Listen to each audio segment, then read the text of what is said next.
it's moving along pretty good. Let's go to the next question then. Share with some of the folks here what your day looks like. Maybe a daily method of operation, success strategies that you live by in kicking off the week. Yeah, well, I start each day waking up. That's a good start. But it is how you wake up, right? Absolutely. So it's not the how-tos, but it's how you do the how-tos. That's right. Even in the way that you wake up. Think about it. How do you wake up? Oh, another day. Right. You got to be charged every single day. Now, do I wake up every day that way? No, of course not. But I have to make a decision. There's that moment when you're like, you know what? How am I going to start this day? And then as I go throughout my day, you have to plan it. My first few years in the business, I had a calendar, and I've kept all my calendars because I watched Mike Humes once show his calendar. And I decided to keep the calendar. I had a calendar that opened this way and showed the entire month because I wanted to be able to see the whole month and kind of put the big rocks in first. I knew I had the briefing this week, or this night of the week. I knew I had the Super Saturday. But if you think about it, in those little squares, you can only fit so many activities. Right. And it's not big money-making activities in that little square.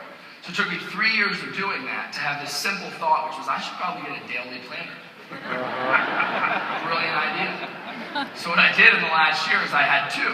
I had the one so I could see the full month because I want to see the big rocks. And then I got one that was from 7 a.m. to 7 p.m. And in this business, we are our own bosses. And I think Mr. Furley did such a phenomenal job of joking about what it means to be full-time or really work your business or have that time freedom. But you have to be your own boss. And I know that I won't fire myself, but if I put it in the calendar, I treat the calendar as though it's my boss. So the night before I plan that day, to shower, dressing, eating, taking my son Gavin to school, and I write it in there because there's time that I have to allocate to that. So I just understood there's 24 hours in a day. Mr. Carruthers makes $1 million a year, and he still has 24 hours. What's the difference between he and I? Is he's doing something different during that time.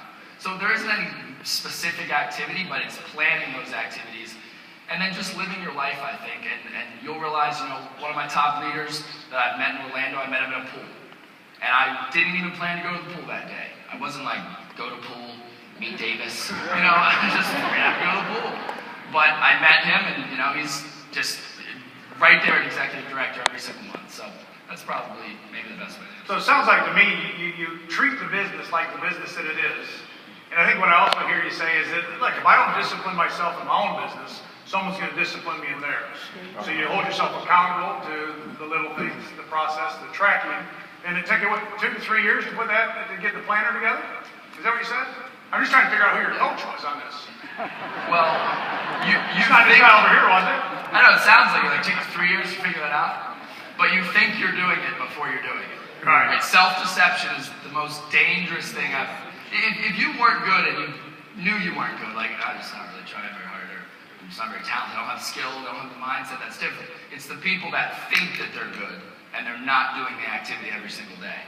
And I had to go through that because I thought I was. I looked the part, I tried to smell good, look good, go to events, and it hit me about 1.5 years ago.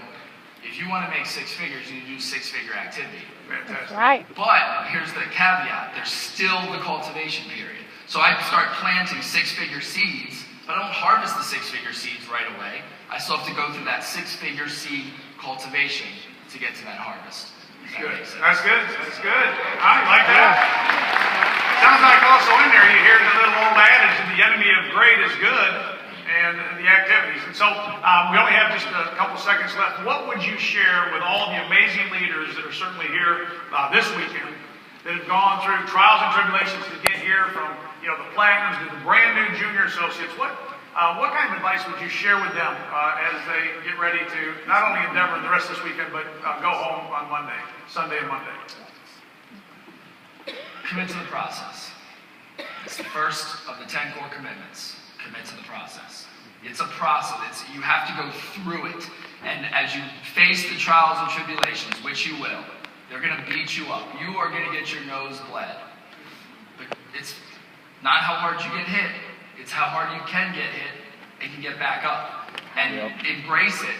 But if I can give you one advice, and I'll finish with this. Set your mind with where you want to be. And live the majority of your time there. Live 80% in acting as if. Now you have to deal with reality. You got to pay the bills. You got to go through the activity. But live in where you want to be.